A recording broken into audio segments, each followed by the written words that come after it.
Hi guys, my name is Christine and I'm a dating, relationship and personal development coach. And today I'm talking about why is your ex silent? So there are two different parts to this, okay? So the first part that I want to get into is the one that you're probably not going to like to hear, and that is they've moved on. Like if you're not hearing from anything from your ex, it's very likely that they've moved on.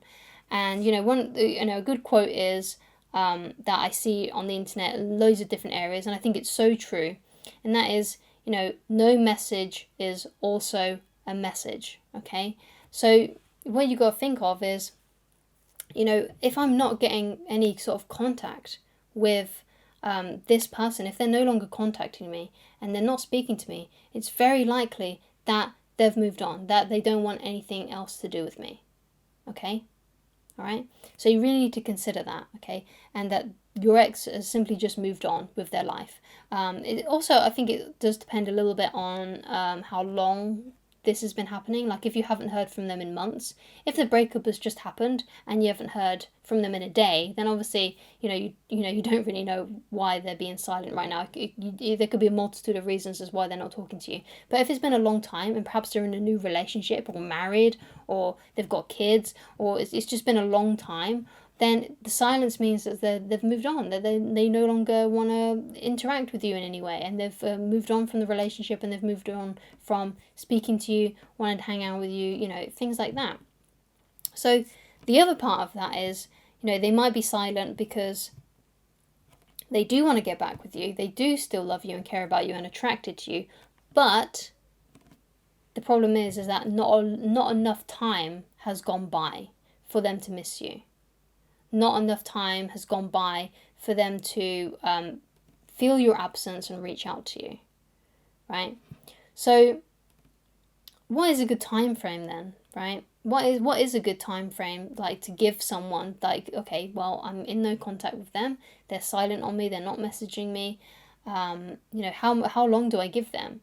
Well, the answer to that is that you don't know, because everyone's so different, right? Obviously, if it's been like years and like say like 6 months plus, then you're probably not going to hear from your ex. But when it comes to these first few months, like from when you broke up to like 6 months, they could message you at any time during that period if they still love you and care about you, and you're doing no contact and you're not contacting them. So if they care about you, then you'll hear from them eventually, essentially. But what you've got to assume is, you got to assume the negative. You got to assume that the reason you haven't heard from your ex is because they've moved on.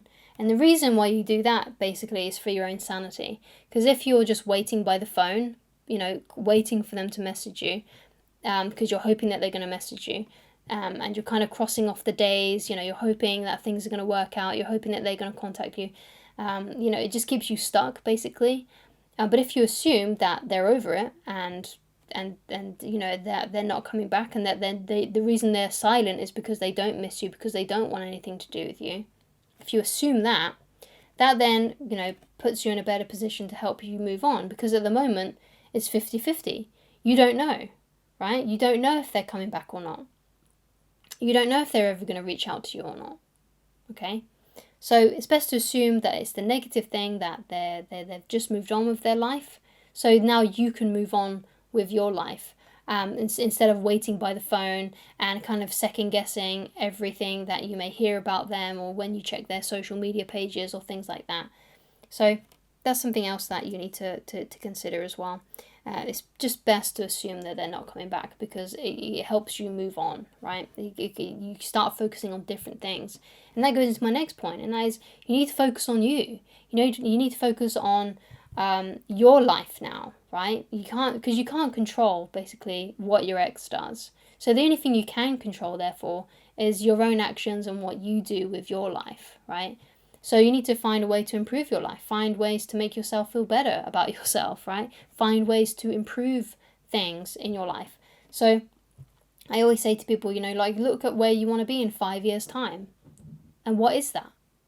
How do you want to be in 5 years' time? How do you want your body to look in 5 years' time? How do you want your finances to look in 5 years' time? What would you like your career to be like in 5 years' time, right? And then start working towards those things, right? And that would make you feel a hell of a lot better about yourself as well. Because, one of my favorite quotes is, and I have it on my desk because it's just something that helps remind me to do things as well. And that is, inaction breeds doubt and fear, and action breeds confidence and courage. So taking action, especially if you don't feel confident about yourself, like take action on some of your goals. If you don't feel confident about yourself, if you don't feel good about yourself, if you feel like you lack confidence, work on things. Try and tackle some things that you need to do, especially those things that are good for you and they're actually going to help you, right? Because, like I said, you don't know, and you can't control what your ex does, how they think, or anything like that. You can't control if they're going to come back or if they're not going to come back. That is completely out of your control, because that is their actions, it's what they're doing, it's their life, right? So you can only therefore control what you do, your actions, your own life. And the best way to do that is by trying to move yourself from the place where you are now to where you want to be in about 5 years' time, right? And, it doesn't matter if you achieve all of your goals. All that matters is that you're taking action and you are progressing your life. And when you start to see progress, you feel good about yourself. When you've written out a to-do list of what you need to do that day and you complete it, you feel good about yourself. You feel confident. So you always want to be trying to build your confidence in that way. And that's one of the best ways you can build confidence.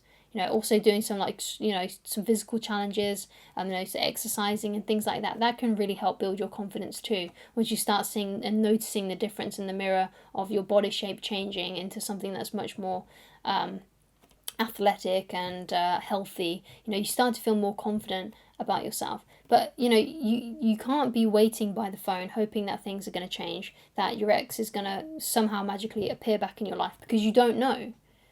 Right, you really don't know that quite, and the best thing to do then is to actually, try and move on with your life, focus on different things, try to get better. And after a while, when you start to feel less intense and raw about the relationship and you're not as sad anymore, then you can start dating again. And maybe the ex will come back, or maybe they won't. You don't know. And if they do come back, then you need to figure out whether or not you even want them back anyway. Because usually, 9 times out of 10, your ex is an ex for a reason. And I know that's a cliche saying, but the reason it's a cliche is because it's true. Like, if you hear something over and over and over again, it's probably because it's true. Okay? So, thank you so much for watching. If you would like to get in touch with me personally and you'd like coaching with me so I can help you with a specific situation, because obviously these videos are very generalized, then please go to www.christineloveridge.com. Thank you so much for watching, and I shall talk to you again very soon. Goodbye.